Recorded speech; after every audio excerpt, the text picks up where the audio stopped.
जिस दिन एकादशी का व्रत करोगे, संसार को छोड़ करके भगवान के सम्मुख बैठोगे तो भगवान का तुम भजन करोगे। महाराज जब हम ड्यूटी करने जाते हैं फैक्ट्री में तो संडे की छुट्टी हमको भी चाहिए कि नहीं चाहिए? जब हम संडे की छुट्टी चाहते हैं विश्राम के लिए तो महाराज हम तो इस पेट में पता नहीं नित्य प्रति सुबह शाम पता नहीं क्या क्या भरते रहते हैं महाराज। तो जब हम छुट्टी चाहते हैं तो कम से कम एक दिन की छुट्टी, 15 दिन में एक दिन की छुट्टी तो कम से कम पेट को भी मिलनी चाहिए महाराज। ग्रीस लगना चाहिए।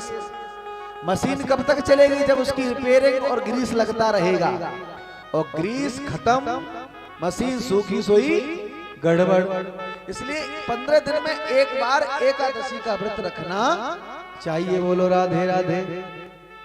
और अब माघ मास की कृष्ण पक्ष की एकादशी आ रही है, एकादशी आ रही है।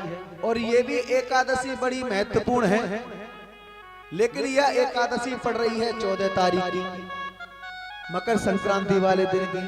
और एकादशी वाले दिन अन्न का दान नहीं किया जाता। अब समस्या हो गई तो करें क्या? तो एकादशी वाले दिन उस समय चावल का दान न करके आप लोग तिल का दान करें, क्योंकि एकादशी वाले दिन चावल से पूजा ना हो करके भगवान की तिल से पूजा की जा सकती है, और तिल का ही दान किया जा सकता है। तिल करो, तिल के लड्डू करो दान, चाहे कुछ भी करो, लेकिन एकादशी वाले मकर संक्रांति वाले दिन कोई भी चावल का दान न करे, क्योंकि जो चावल का दान करेगा वो उसको पाप लगेगा। बोले वृंदावन भाई लाल की जय। पहले से ही हमने बता दिया आप लोगों, बाकी आपकी इच्छा। इसलिए एकादशी का व्रत रहना चाहिए निराहार। कैसा रहना चाहिए? निराहार। निराहार का मतलब है कि जल भी ग्रहण नहीं करना चाहिए, निर्जला रहना चाहिए बिल्कुल सभी एकादशियां।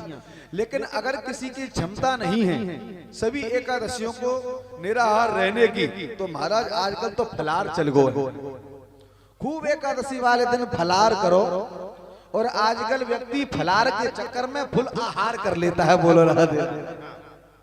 फुल आहार कर लेता है। एक जगह हम कथा कहने के लिए गए तो एकादशी पड़ गई। एकादशी के उपलक्ष्य में उन्होंने कथा कराई कि द्वादशी को भंडारा करके और सीताराम। तो हमारा तो व्रत था एकादशी का। बोले महाराज जी चिंता ना करो, सब कुछ फलाहार है। फलाहार के माल में कितने आइटम थे?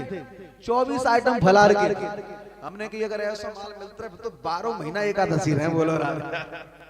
चकाचक। तो महाराज फलाहार का मतलब फुल आहार नहीं, फलाहार का मतलब फलाहार ही रहना चाहिए। कोशिश ये करो कि निराहार निर्जला रहो। अगर निर्जला नहीं रह पा रहे हो तो फलाहार ले लो। अब जैसे बहुत से लोग बीमार हैं, वो नहीं रह पाते, किसी को शुगर है, किसी को कुछ है, किसी को कुछ है, तो फलाहार चल गया, फलाहार खाइए और एकादशी का व्रत रहिए। और एकादशी का जो व्रत रहता है भगवान श्री हरि विष्णु की कृपा उस पर महती कृपा बनी रहती है। बोलो राधे राधे। इसलिए एकादशी का व्रत सबको रहना चाहिए। नंद बाबा भी एकादशी का व्रत रहते हैं।